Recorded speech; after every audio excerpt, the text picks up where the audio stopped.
Tem uma coisa que quem nasceu nos anos 90 vai entender perfeitamente. Naquela época jogar videogame era praticamente uma aventura. Não porque os jogos eram maiores, mas porque descobrir qualquer segredo dependia exclusivamente da sua curiosidade. Hoje vamos lembrar alguns segredos mais legais do Super Nintendo e eu tenho certeza de que pelo menos um deles vai fazer você pensar: como é que eu passei a infância inteira sem saber disso? Então, já sabe, né?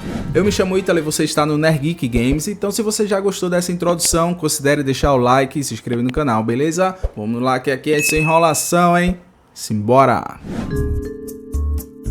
O Yoshi azul era basicamente um cheat. Quando a maioria das pessoas pensa em Super Mario World, automaticamente lembra do Yoshi, o verdinho ali, né? Afinal, ele era o companheiro oficial do Mario, mas quem jogou bastante também descobriu que cada casco dava um poder diferente para o Yoshi. Isso aí você lembra, né? O casco vermelho fazia ele cuspir bola de fogo, o amarelo criava pequenas ondas de impacto quando ele caía no chão, e o azul permitia voar por alguns segundos, que esse aí era o melhor para mim. Eu pegava o casco, eu percebi que ele ia engolir, eu cuspia de novo, pegava de novo e começava a voar. Isso aí era infinito, né? Só que existia um detalhe que muita gente nunca descobriu. Existiam Yoshis de outras cores escondidos em fases especiais do jogo. E entre todos eles, o mais apelão era justamente o azul. Diferente do Yoshi verde, ele não precisava engolir um casco azul para levantar voo.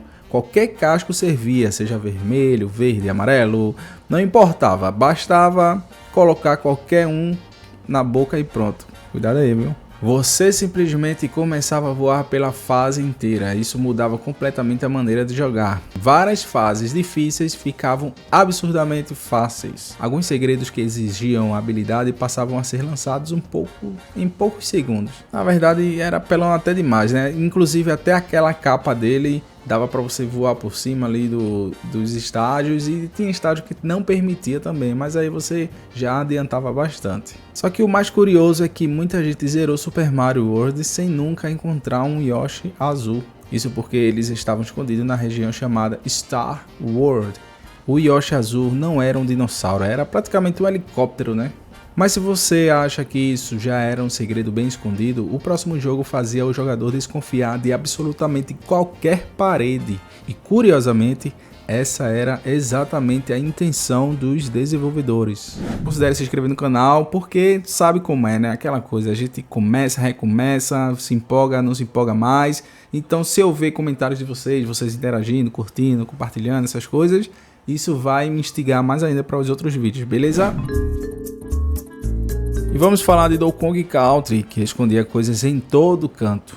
Donkey Kong Country foi um daqueles jogos que ensinaram a geração inteira a desconfiar de tudo. Você via uma parede diferente, pulava nela, nada, via outra, tentava de novo e de repente uma passagem secreta aparecia. O estúdio queria que os jogadores explorassem cada canto das fases em vez de simplesmente correr até a linha de chegada. Por isso o jogo está recheado de bônus escondidos, barris secretos, salas cheias de bananas, vidas escondidas e atalhos que passavam despercebidos pela maioria das pessoas. E o mais interessante é que muitas dessas entradas secretas não tinham nenhuma indicação clara. Às vezes bastava uma parede parecer limpa demais, ou um espaço estranho entre dois barris, ou um salto que parecia impossível. Quem tinha curiosidade acabava sendo recompensado. Isso fazia com que duas pessoas jogassem exatamente a mesma fase, mas tivessem experiências completamente diferentes. Depois de algumas horas jogando, a gente passava a bater em praticamente todas as paredes do jogo. Vai que, né? Vai que dá certo. Eu mesmo pegava o Kong e ficava batendo o chão direto e às vezes encontrava nada, mas batia aquela curiosidade. Mas agora vamos falar de um segredo que era muito mais difícil de encontrar, porque eles não escondiam uma fase, nem uma vida extra, ele escondia os próprios criadores do jogo. Se existe um jogo de Super Nintendo que praticamente definiu o gênero de aventura, esse jogo foi o Legend of Zelda: A Link to the Past. Ele já era enorme para os padrões da época, 2 mundos diferentes, dezenas de cavernas, itens escondidos, quebra-cabeças, chefes memoráveis. Era um daqueles jogos em que você tinha a sensação de que sempre existia alguma coisa nova para descobrir. E essa sensação não era por acaso. A Nintendo fez questão de esconder vários pequenos segredos para recompensar quem explorasse o mapa inteiro. Mas isso, um deles era especial, uma sala secreta que pouquíssimas pessoas encontravam durante a infância. Ela não escondia uma espada mais forte, não escondia um coração extra, nem uma armadura especial. Ela escondia o nome de Chris Holdingham. Ele foi um vencedor do concurso da Nintendo Power e seu nome foi colocado no jogo. É um dos segredos mais famosos da história do Super Nintendo. Imagina, você é fã da franquia, participa de um concurso, ganha e seu nome vai estar escrito dentro de um dos melhores jogos da época do Super Nintendo e um dos melhores Zelda, que é um dos melhores jogos já existentes. Meu amigo, está cravado até hoje o nome desse cara. E aí, você queria seu nome em um do jogo desse? Isso é incrível, cara, isso é incrível demais. Mas se Zelda escondia seus segredos atrás da exploração, o próximo jogo fazia exatamente o contrário. Ele escondia um dos movimentos mais importantes bem na sua frente. O problema é que quase ninguém entendia como fazer. Quem jogou Super Metroid sabe que ele é um jogo que confia completamente no jogador. Hoje em dia é comum os jogos pararem a ação para explicar tudo. Aperta esse botão, agora pule, agora baixe, enfim. No Super Metroid praticamente dizia: descubra sozinho, meu amigo, se vira. Isso fazia parte do charme do jogo, né? Porque explorava um planeta enorme, sem quase nenhuma orientação, aprendia observando, errando, tentando novamente. Só que existe uma habilidade que virou praticamente uma lenda entre os jogadores, o famoso Wall Jump. Praticamente Samus consegue pular de uma parede para outra. Hoje esse tipo de movimento aparece em centenas de jogos, mas em 1994 era algo extremamente avançado.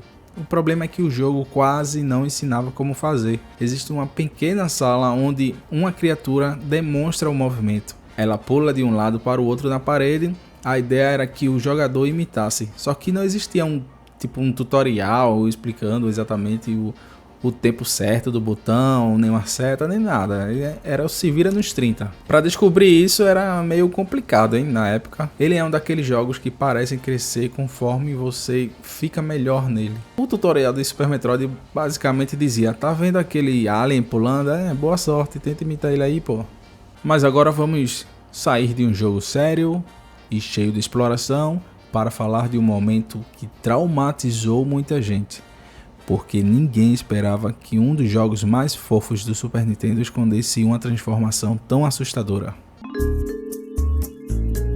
Quando alguém fala em Kirby, a primeira imagem que vem na cabeça é aquela bolinha rosa simpática, sorridente e aparentemente inofensiva. Os cenários são coloridos, as músicas são tranquilas, os inimigos parecem saídos de um desenho infantil. É um tipo de jogo que passa uma sensação de conforto, né? Mas quem chegou até o final de Kirby Superstar provavelmente levou um dos maiores sustos da infância. Tudo começa de maneira completamente normal. Você conhece um personagem pequeno e simpático que pede ajuda ao Kirby para impedir que o Sol e a Lua continuem brigando. Ele parece um aliado engraçado e tal. Você faz toda a missão acreditando que está salvando o mundo ao lado dele, só que quando tudo parece resolvido, acontece, olha, spoiler, a traição. Max revela que estava manipulando Kirby o tempo todo. Ele absorve um poder gigantesco e se transforma em uma criatura completamente diferente. O jogo parece leve durante a aventura, mas guarda uma batalha final completamente inesperada. Foi uma fórmula que deu tão certo que acabou se tornando tradição. E pensar que tudo começou com um personagem que parecia apenas querer acabar com uma briga entre o Sol e a Lua. Os psicólogos chamam isso de mudança brusca de personalidade, né? Porque quem jogou Kirby chama de trauma de infância. Então é isso, galera. Deixa aquele like, se inscreve no canal e comenta aí o que é que você achou desse vídeo. E te espero até a próxima, hein? Tchau!